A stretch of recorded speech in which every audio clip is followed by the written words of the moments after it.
And so was national political reporter Jeffrey Goldberg, correct? I don't know that. Yes, you do. I don't know Jeffrey Goldberg, and I've already testified. I don't know whether or how he was added. Director Ratcliffe, this was a huge mistake, correct? No. It's embarrassment. This is utterly unprofessional. There's been no apology. There has been no recognition of the gravity of this error. And by the way, we will get the full transcript of this chain, and your testimony will be measured carefully against its content. Senator Jon Ossoff of Georgia did not come into this hearing looking for a viral moment. He came with a chain of messages, names, exact quotations, and a timeline. Across from him was CIA Director John Ratcliffe testifying under oath about a signal group used by senior Trump administration officials during discussions of U.S. military action in Yemen. According to the public record, a national political reporter was included in that group. Ossoff did not begin with outrage. He began with the basics. Who was in the chat? What was discussed? Did it include the Vice President's private objections, the Secretary of Defense's assessment of risks, the timing of U.S. airstrikes? Then he built the question that mattered. When sensitive military deliberations reach the wrong person, is that merely embarrassing, or is it a failure of accountability? Thank you, Mr. Chairman, and thank you all for joining us and for your service. Just to make sure I understand some of the basics here, so Director Ratcliffe, you were a member of the Houthi PC small group signal chain, correct? I was. Yeah, and so were the Vice President, the Secretaries of State and Defense, the National Security Advisor, and Ms. Gabbard, correct? I believe so. I don't have a list of who was invited to be on. And so was national political reporter Jeffrey Goldberg, correct? I don't know that. Yes, you do. I don't know Jeffrey Goldberg, and I've already testified.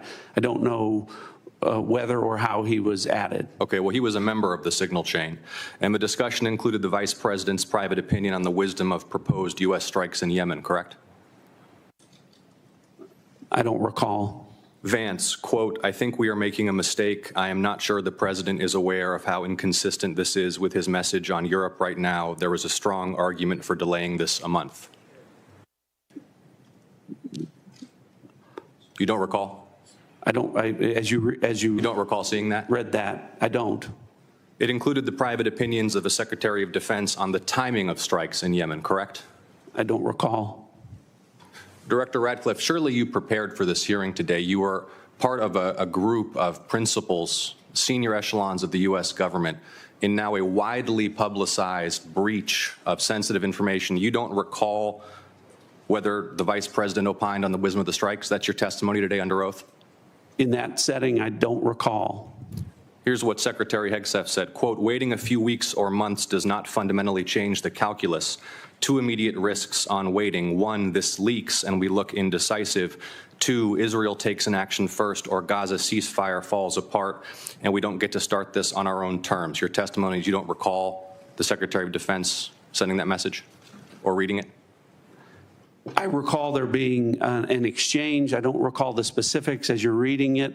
Well, let's put it this way, Director Ratcliffe, a discussion by senior U.S. officials on the timing and risks of a proposed military campaign and disagreements between the President and the Vice President about U.S. plans and intentions would be of obvious interest to foreign intelligence services, would it not?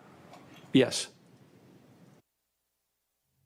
And they were discussing the timing of sending U.S. air crews into enemy airspace where they faced an air defense threat, correct? I'm going to, Senator, defer to the other principles that you're referring to about what the meaning and the context of what they were auditing. They're talking about the timing of U.S. airstrikes, correct? Yes. Yes, and therefore the timing of sending U.S. air crews into hostile airspace, correct? Yes. And therefore the time period during which enemy air defenses could target U.S. air crews flying in enemy airspace, correct? I don't know that. You do know that. Let me ask this question, General Hawk. You lead America's signals intelligence collection.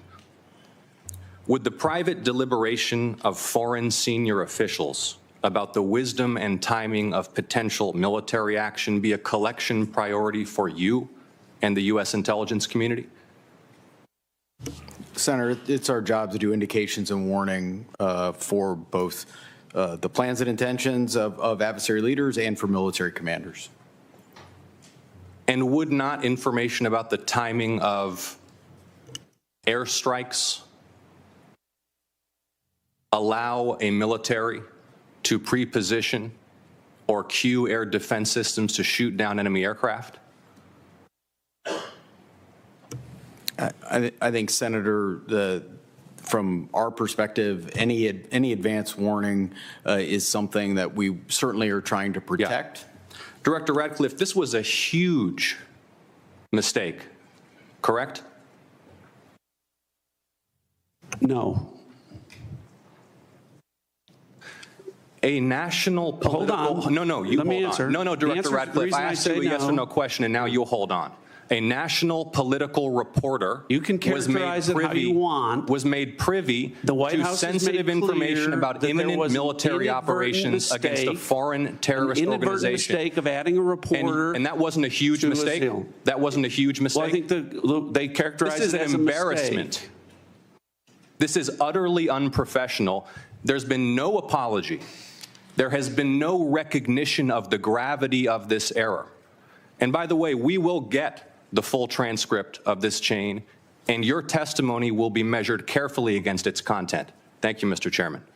The central contradiction in this hearing is simple. Director John Ratcliffe confirmed that he was part of the Signal Group. He also agreed that private deliberations by senior U.S. officials about the timing and risks of military action would be valuable to foreign intelligence services. That is the record. But when Senator Jon Ossoff asked whether this was a huge mistake, Ratcliffe said no. And that answer is where the problem begins. Ossoff did not make a general accusation. He built a timeline. He named the officials in the chain. He read exact messages into the hearing record. According to the senator's questions, the discussion included the vice president's private doubts about the strikes. It included the Secretary of Defense discussing delay, leaks, Israel, Gaza, and the timing of military action. It included a national political reporter in a group meant for senior officials. Ratcliffe did not directly deny the existence of those messages. He said repeatedly that he did not recall. That matters. "I don't recall" is not a factual refutation. It is not a correction to the transcript. It does not explain how a reporter was added. It does not explain why sensitive deliberations were being conducted in a signal chain. And it does not answer the larger question: what safeguards failed before the conversation ever reached the wrong person? Then the hearing moved from politics to operational risk. Ossoff asked whether information about the timing of airstrikes could help an adversary prepare. General Hoff did not speculate about a specific outcome, but he confirmed the principle: advance warning is exactly the kind of information the intelligence community tries to protect. That is the legal and institutional issue. Intent matters. An accidental mistake is different from a deliberate leak, but accidental does not erase the duty to secure the information. A court does not dismiss a security failure just because the person responsible did not intend the result. The same principle applies here. For the public, this is not only about a group chat in Washington. When officials discuss military operations, the consequences can reach service members, allies, families, and civilians far from the hearing room. The public is asked to trust that the people handling classified or sensitive information understand the weight of that responsibility. Trust depends on accountability, not spin, not selective memory, not calling a breach an embarrassment, and moving on. The permanent record now contains the messages cited by the senator, the admissions made under oath, and the refusal to call the failure what it was. And when the people in charge cannot name the danger does not disappear.